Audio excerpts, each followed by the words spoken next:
បាទទាំងអស់គ្នាថ្ងៃនេះគឺខ្ញុំមានរូបមន្តពិសេសមកចែករំលែកតាក់ទងជាមួយនឹងកម្មវិធី Excel អញ្ចឹងរូបមន្តនេះគឺរូបមន្ត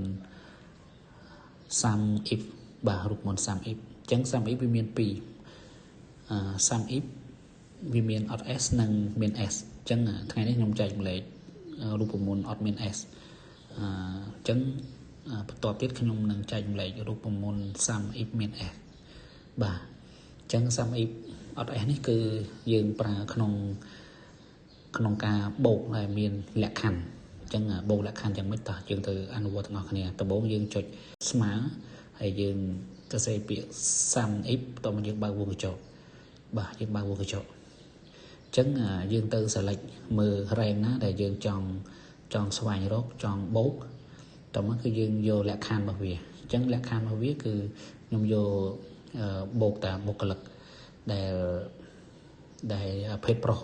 អញ្ចឹងខ្ញុំបូកថាបុគ្គលិកភេទប្រុសទេអញ្ចឹងយើងចង់ដឹងថាតើបុគ្គលិកភេទប្រុសហ្នឹងគឺមានពាក់ខែប្រមាណអញ្ចឹងខ្ញុំដាក់មកហើយមួយទៀតគឺខ្ញុំបូកតាមបុគ្គលិកភេទផ្សេងអញ្ចឹងខ្ញុំ select ដូចគ្នា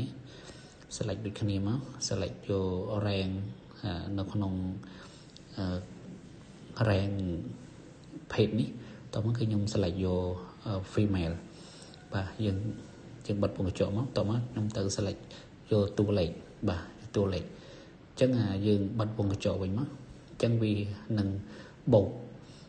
បូកតែបុគ្គលិកស្រីឯងខាងលើនោះគឺជាបុគ្គលិកប្រុសបាទអញ្ចឹងយើងសាកអនុវត្តទាំងអស់គ្នាទៅអរគុណ送你到美追，来是能生命为碰到美，万只被到我怎么都没。